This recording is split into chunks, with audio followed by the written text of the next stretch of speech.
Hey với chú dâu nên cái mồi nấu té cái là chuột đó na hey lâu nấu té lâu này nuôi là mà sẽ bỏ ra cái đá răng hiện in achia anh thi thủy na chú vàng cho nên Korea mà cái chỗ mà ngã brainstorm thế này cho thật hàng bé in cái chỗ mà ngã cho nên anh lên đều thì khán tiếng cái chuột ngã breathing lệ tụi cái tí đó này cho tiếng cho nên diesel anh ngã ya cho tiếng cho nên anh thi về đồ ăn struggle thấy đâu bụi linh angin chú vàng in à tiếng hi anh liền na hiểm tệ tama chung à chuan struggle lo na chan cho chan ve lo na chan khan nga big lu tu chu an chuan hei kan man do na ni hei kan man treu to a tu hi eng hring lu tu ba he ba lu tu hi la mature lo a mani lo ka siam ani a ting hi man nem to khom mai en jan ne po chiar the lo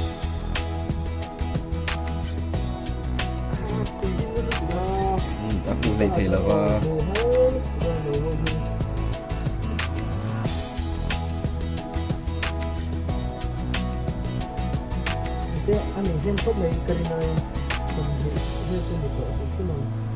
rai hấp bát nghe bát thum lại nó mà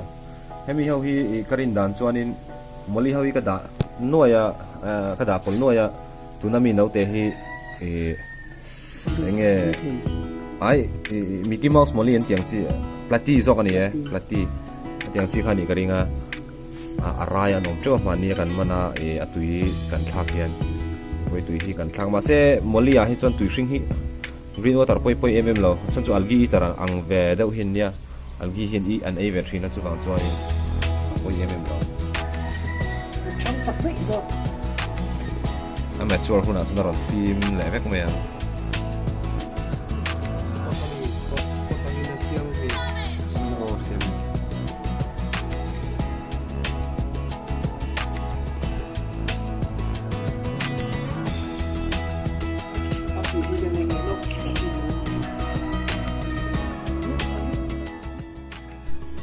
ta hianin an grow out teng ania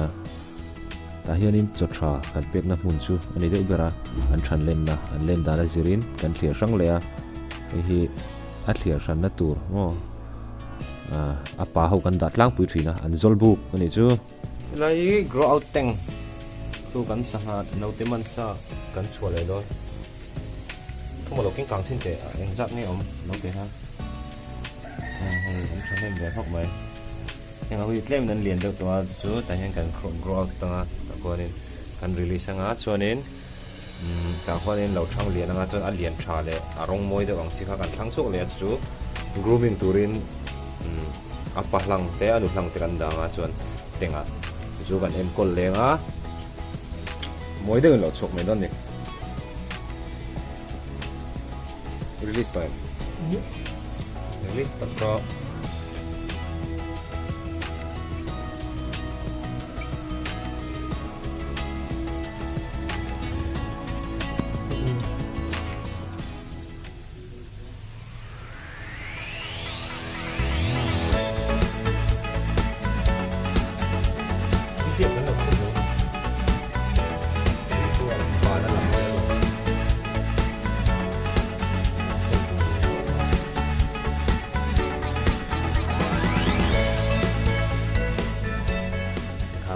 cho kan te hai sangabom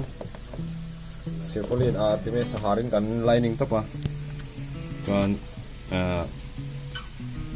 water hasit anti tu ngai po khala so attention in enge cornea de pontia yang sit kan ta chon pota kon hu len te sen ka da ka phun vel boka han ang grout tenga athai me ni sina kan soyang kha ni tui kha anung to ti yang mizo tong chon anung ti la tui kha anung to chuanin ti kwan afim kar me ko tui ho afim di filter eng ma kan da lo tui ting to pania tian na zoom te na lo hi ve a ti kha ni mo to na ti kha ni na lo film me sotami kha chu la rei lo wang hana hring hu na anatina anun huna bacteria tan ti nge hey beneficial bacteria te om thata tianga anu mong chi om thata chuanin tiana film le mai don ni sotami te po ha hey anu growth tengania apalian le anulian de le khau thang lian to ho kan thang cho le nga chu an ronga zirin kan thia sang le don ani chu tianga ti anga sang khoi he tianga ti hi taimak nga chun he ta hianin an lo in breed level le man thina gapi te in breed rang em chu wang chuan an play role ti mai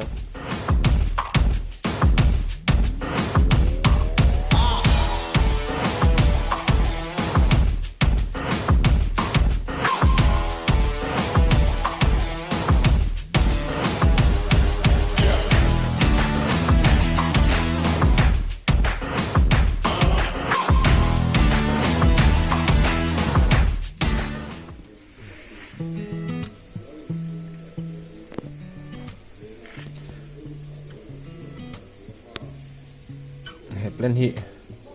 enge ni ka khelawa farn lampang ni trau te nom thina alomum ka tia ka phun vereng ta he tuna chuanin alo turu khop mai amazon swat ta ne nin ang reng to maya mase arong hi hei muang hianin a hring duk tlat hei te hi ati more ul tu ka mase tuna chana puilu tu khai plan changkang le engemo deu chu ka nei mi lo maro chu rotala le christmas moss le amazon swat ani hei ka thiam to chi lo jok a buk lu tu ka ta hianin gapi asen ti mai gapi sen sanga sen o leng pui ho pon sanga sen tin an ria khang kha ka da dewa hei gapi a po sen lamzel albino anu hi albino ka manga choni na pa hi sen lampang ka man khai anua po sen lampang teron chuak chhowe le a ti khanin albino kal si khanin crossbreed ani he chon thanglama hian tekzedo hoi ka da chu mani deuh khane teng hi gan thla ka apan lo thi tau mai he anu hlang deuh hlek an oma anau te nei no la hun danga ka da boka chuanin ta hon paper kori anom boka ta hianin hei paper kori oma pasari pariat ver o mai the chuanin corridoras hi tu tiang vel box o mai the ya brown korean chi kha chuanin bar pm thinol boka teng thaka wangin chu panga borvel la om boka chu ho jong sun omria ta hi sahar wang kan sar lo thibel me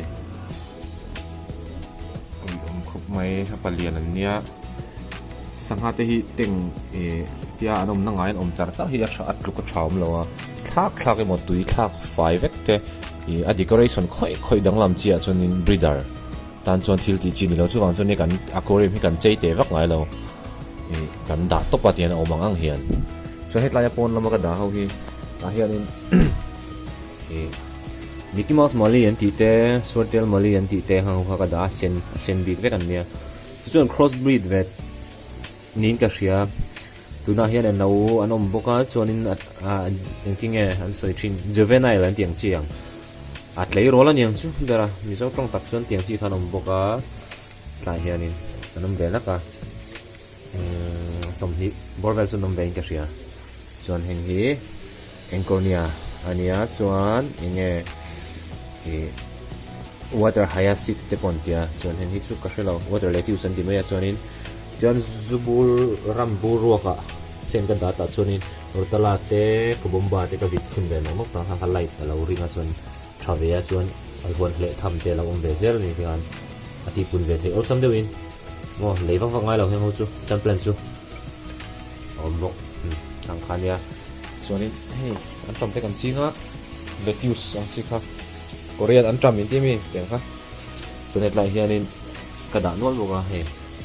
mase dai chuan sangha ka dari lawa chan chu mang ka suan chu ka shau zo ka chuan ta hianin engemaw breed moi deuh hlek tur kan breed chua sak an cross breed atang te song kan thlang chu lenga ta hian kan breed lenga no te kan nei tir le bok langa yang chu kala da ruak ri top mai ni pon lampang ve thung he angel Philippines how the kan ya blue angel ta nok noi khop mai he hatchery tek kala da ma se hat story tu nei nom ri lawa LED hian ti phedong mai thai ta hianin moli le kapi tam deuh nom ang grow out teng ang panga pot trek boka ani mai lei thelo breed lei thei box lo ania moi thang ani